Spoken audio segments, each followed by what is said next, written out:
So if you have a region, if you have a decision tree like this, okay, so these are different regions that you see over here, different decision regions that you see over here, okay. So it turns out, or you can think that if you have more decision regions, then the decision tree is more complex because you need more splits, as simple as that, right? So if you want to reduce that, what you can do is you can so generally you can use an objective function where if this is your actual value and this is your predicted value, you want to minimize this. So this is a very common loss function, often called as mean squared error, okay, and that you are doing region by region. So you are seeing double sigma. Why? Because for each region you are finding it out, okay.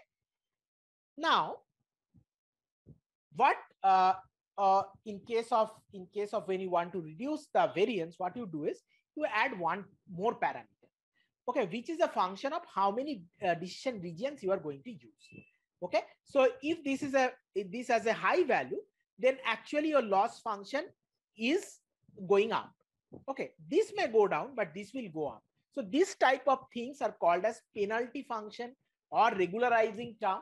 Very, very important in case of machine learning, deep learning, ensemble learning, okay. So you have this regularizing term which will ensure that the tree doesn't grow a lot, okay. So here if you apply some kind of pruning technique, your decision tree might look like this, which is simpler, which is not that bushy. And if you do not apply such kind of techniques, your decision tree may look like this, okay. So this is one of the ways you can introduce. So can you tell me which one will have high bias and which one will have high variance? Okay, so as this is a more complex tree, this will have high bias, this will have low bias and high variance. And as this is a simple tree, okay, this will have high bias but low variance, okay.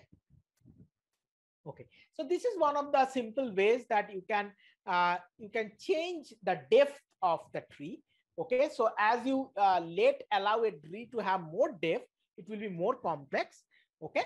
And here you are having two options. One is with depth equal to 2, another with depth equal to 3. So you can see the prediction that you are getting from depth 3 is more zigzag than where you have max depth equal to 2. Okay. All right.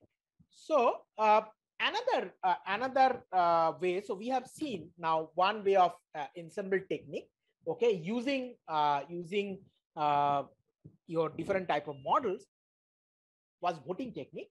Another technique which you are going to see is called as weighted ensemble. So here what you are going to do is you are going to look at classification accuracy of the classifiers and apply a weight, okay.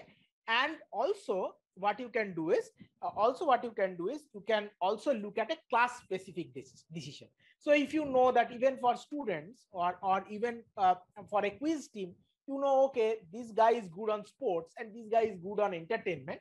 So if they are differing on a sports question, then I will give more weightage to the student who is more good in the sports quiz, okay. So that's the idea. And it turned out that if you use, so this I have taken directly from Kaggle. So this is one of the winning solutions they propose, where they use different kind of base models. So base models also could be ensembles. So we will read about random forest shortly.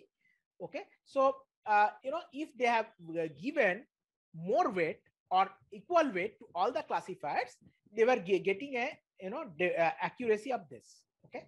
And when they have used like 3 into best versus rest, so that means that they have given 3 times weightage to the best classifier, which is this one, and all other 4 equal weightage, then they achieved a accuracy of 75.66. So you might think that this is just a 0.3% improvement, but this 0.3% improvement actually can be really big deal and can actually result in a lot of revenue generation or reduction of cost in a real life setting. Okay. So now I will quickly show you a decision tree exercise. So this is something, this is a very unique experiment, and I'm sure you'll not see this very commonly. Okay, that how I can change some parameters of decision tree, how I can see actually this bias and variance into play. Okay, for a simple model like decision tree. So I'm going to use the same Sonar data because then I don't need to again spend time on explaining you the data. So I'm using the same same steps of reading it. Okay, so let me run this. So I have got the data, and now let me again create this data frame. This might be necessary. And splitting in training and testing is essential for any type of machine learning problem. Okay, so let me run this. Now I'm going to use a decision tree. Okay, and I'm using similar setup, right? I'm importing it, then initializing it, then fitting on the training data, then evaluating on the testing data, and finally printing the accuracy. The accuracy is same as 71.15. So now, one very important thing, a general advice to you, all of you who are getting started or looking at machine learning as a career profession, look at the definitions that are available in the library for that particular model. So you often do not look at them closely enough. And probably not today, I will not have enough time to go through that. But nevertheless, look at different parameters of decision tree classifier. So you have a criteria Gini. Do you know what is this? So we discussed actually that we are splitting the attribute or choosing the attribute on basis of information gain. There is another attribute or another measure which is called as Gini coefficient, okay, which can also be used.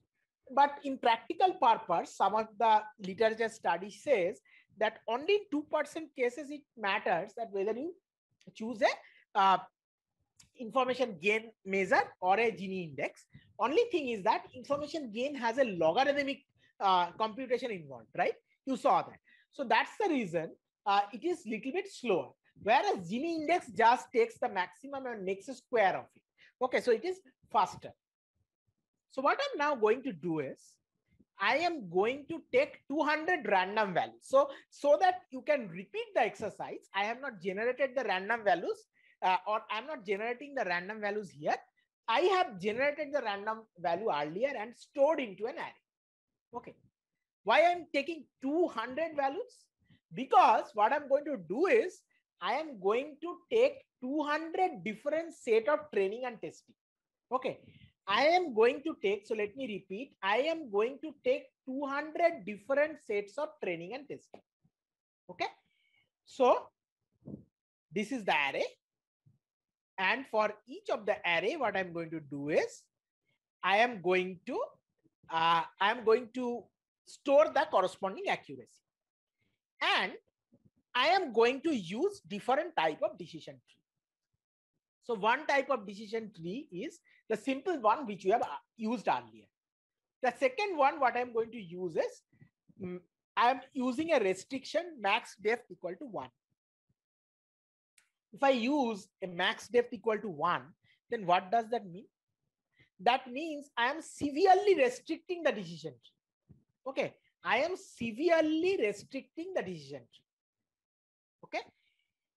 Next, what I'm doing is, I am adding maximum depth equal to 1, minimum sample split equal to 100. Okay, so let me just go back once more to this definition. So there are some more attributes available. So this max depth is one where you can control that how much depth the decision tree will have. Minimum sample split. So what is the meaning of this? That if the node needs to be split further, then how many samples, or for a node to be qualified as an internal node, how many minimum split should be there? Okay. minimum sample leaf. So this is also important, that if one has to be a leaf node, what is the minimum sample leaf? Okay, and so on and so forth. So there are many like that. Okay, so I'm just going to use over here max depth and minimum sample split and mean sample leaf. Okay, so what I'm going to do, I am going to run these 4 type of models. So all are decision tree models, but I am adding different kind of restrictions so that what happens, their bias goes up, but their variance goes down, because we have already understood that error has 2 parts, the bias part and the variance part. And we have also understood that if I use multiple simple models, then my bias will go up, but my variance will go down. And this ensemble of simple models can give me better results. Okay, so I am just creating 200 models and not actually creating 200 models. I am creating 800 models. Okay,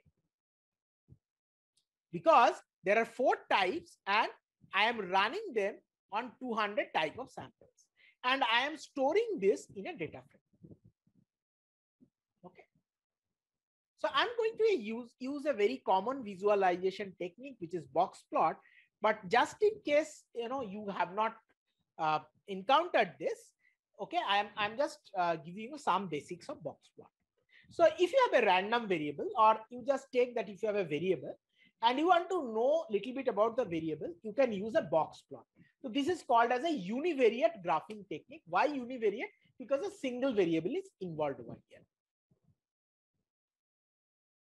And what this does is that it plots the median. So there is a box. So that's why it is called as a box plot. There is a box, and you mark the median over here. You mark the median over here, which is a measure of central tendency, and you also put the Q1 and Q3, right? I hope you remember what is this median and Q1 and Q3. So basically, if you arrange the value, the 50% value, the middle value is median, the 25th percentage value is the Q1, the 75th percentage value is the Q3. Okay, so this box is between Q1 and Q3. Then what you do is you take another value, which you make it as Q1 minus 1.5 by Q1, and you make another as Q3 plus 1.5 by Q1. Okay, so these are drawn as lines, and often these are also called as whiskers. Okay, so that's why it is also sometimes called as a box and whiskers plot. And anything which goes beyond this are called as outliers. So I'm just going to treat these 4 range of accuracies, because all these 4 type of models are going to give me 200 accuracies, right? Okay, so I'm just going to plot them using box plot. Okay, so this is the box plot. Okay, so one of the thing that I can see clearly over here is, so this line, this green line that you see, this you can take as the average accuracy. And if you take 100% to be the predicted value, so the more this line is higher, that means it has lower bias. Okay, so in its normal form, when you have not put any restriction, this has this has the lowest bias. But this box plot actually indicates the variability. So that means this also has the highest variance. Okay, and as you go forward, you see that the variance actually goes down. The last one, I have not used all kind of restrictions. So I have taken out the max depth equal to 1. So it is not a incremental regularization or penalization that I've applied. So that's the reason the variability in this case has increased. But one of the good thing about this one is that it has less outliers. If you see over here, right? The number of outliers these 2 models has, than that it has less outliers. So maybe if you just use such a model for your purpose, it will be a better choice. Okay, so this I'm just giving a design guideline. And you can so matplotlib is a good library for doing visualization. So you can also use the Seaborn, which gives you better visualization. Okay, so this is the just the same box plot using your Seaborn, which also actually internally use your matplotlib box plots. Okay, uh, so this is where I tried to tell you that even simple decision tree, how you can control the bias and the variance. Okay. Now again, let's go back to our slides.